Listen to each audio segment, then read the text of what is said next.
Hello दोस्तों, नमस्कार। हमारी आज की कहानी है थप्पड़। प्रिया संपन्न परिवार की शहर में पली बड़ी लड़की थी।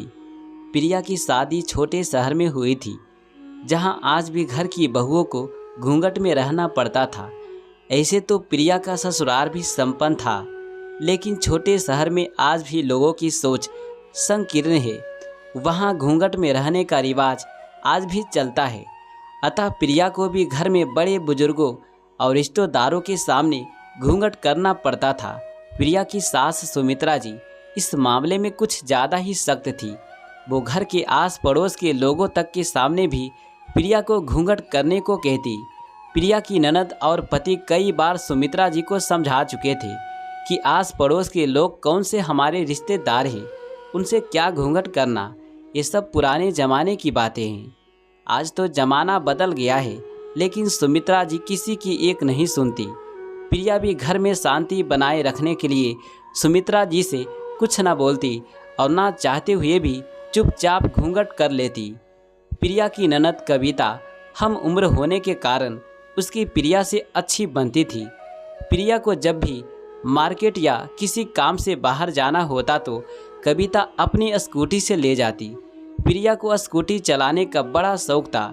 जब मायके में थी तो उसके पास खुद की स्कूटी थी, लेकिन ससुराल में सुमित्रा जी ने स्कूटी चलाने के लिए ये कहकर साफ मना कर दिया था कि घूंघट में स्कूटी कैसे चला सकती हो।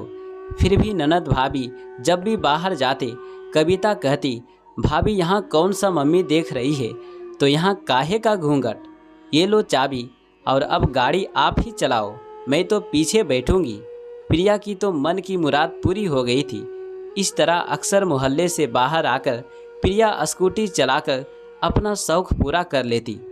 पर ये चोरी चोरी का शौक कब तक छिप सकता था। एक बार कविता के चचेरे भाई, जो प्रिया के रिश्ते में जेठ लगते थे, उन्होंने प्रिया को स्कूटी चलाते हुए देख लिया। फिर क्या था, वही हुआ जिसका डर था। जब तक प्रिया और कविता घर पहुँचे, उसके पहले ही भाई साहब घर पहुंचकर सुमित्रा जी को पूरी जानकारी दे चुके थे। सुमित्रा जी गुस्से से आग बबूला हो गई थी। भाई साहब के जाते ही सुमित्रा जी ने कविता के गाल पर जोरदार थप्पड़ जड़ दिया।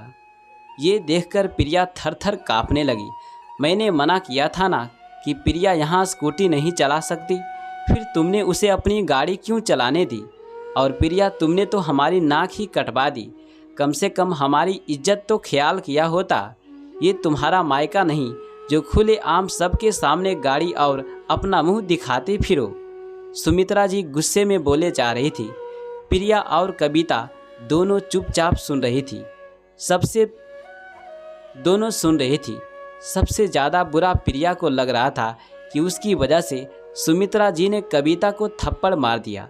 प्रिया ने कई बार सुमित्रा जी से माफ़ी मांगी, पर वो बिना कुछ कहे अपने कमरे में चली गई। उसके बाद से प्रिया का घर से बाहर जाना बंद हो गया। अगर प्रिया को कुछ काम भी होता तो वो पति रमेश या कविता से बोलकर मंगवा लेती। एक दिन सुमित्रा जी की अचानक तबीयत खराब हो गई। ठीक से कुछ बोल भी नहीं पा रही थी। प्रिया घबरा गई। उसने जल्दी जल्दी रमेश को फ़ोन लगाया, पर उसका फ़ोन बंद आ रहा था। कविता दूसरे शहर अपनी सहेली के शादी में गई हुई थी। घर में प्रिया और सुमित्रा जी के अलावा कोई नहीं था। प्रिया को कुछ समझ नहीं आ रहा था कि क्या करे। सुमित्रा जी की हालत और बिगड़ती जा रही थी। उसने किसी तरह सुमित्रा जी को अपने पीछे बिठाया और कविता स्कूटी से उन्हें हॉस्पिटल ले गई। मोहल्ले वाले मदद करने की वजह घूर घूर कर प्रिया को स्कूटी से सुमित्रा जी को ले जाते हुए देखते रहे। डॉक्टरों ने सुमित्रा जी की हालात देखते हुए उन्हें आईसीयू में भर्ती कर लिया। तब तक रमेश भी खबर मिलते ही हॉस्पिटल पहुंच गया। जब सुमित्रा जी की हालात सुधरी तो डॉक्टर ने बताया कि इन्हें दिल का दौरा पड़ा था। थोड़ी भी देर हो जाती तो कुछ भी हो सकता था। प्रिया और रमेश के तो हाथ पांव ही फूल गए थे। ये सुनकर लगभग एक हफ्ते बाद सुमित्रा जी को हॉस्पिटल से छुट्टी मिल गई। शाम को मोहल्ले की कुछ औरतें सुमित्रा जी से मिलने आई। हालचाल पूछने के बाद उन्होंने सुमित्रा जी के कान भरनी शुरू कर दिए कि कैसे प्रिया बेशर्मी से स्कूटी चलाते हुए गई थी और हम लोगों को देखकर घूंघट भी नहीं किया। सुमित्रा जी ने उसके सामने ही प्रिया को आवाज़ दी। तब तक प्रिया घूंघट किए हुए सबके लिए चाय भी ले आई। साथ ही डर रही थी कि आज तो माँ जी मुझे छोड़ने वाली नहीं। तभी सुमित्रा जी ने प्रिया को पास बुलाया और उसका घूंघट हटाते हुए कहा, ये हमारे घर की बेटी है और बेटी से भला क्या घूंघट करवाना। प्रिया को नई स्कूटी की चाबी भी दी जो उन्होंने पहले ही रमेश से मंगवा ली थी। आज से तुम भी स्कूटी चला सकती हो, मुझे माफ़ कर दो बेटा। अगर उस दिन तुम मुझे अस्पताल सही समय पर ना ले जाती तो आज मैं यहाँ पर नहीं होती। ये देखकर मोहल्ले की औरतें मुंह बनाकर चुपचाप वहाँ से चल दिए और दोनों सास बहू चाय की चुस्कियों का मज़ा लेने लगी। तो दोस्तों, हमारा समाज कितना भी आगे क्यों ना बढ़ गया हो, महिलाएं कहां से कहां तक पहुंच गई हो, पर आज भी बहुत से घरों में महिलाओं को घूंघट से आज़ादी नहीं मिल पाई है। सदियों पुरानी रूढ़िवादी सोच को आज भी रिवाज और परंपरा के नाम पर ज़बरदस्ती बहुओं पर थोपा जाता है। अगर ये कहानी आपको थोड़ा भी अच्छा लगा हो तो वीडियो को लाइक, कमेंट, शेयर करें और इसी तरह की और भी कहानी सुनने के लिए चैनल को सब्सक्राइब करें। चलिए मिलते हैं अगली कहानी में।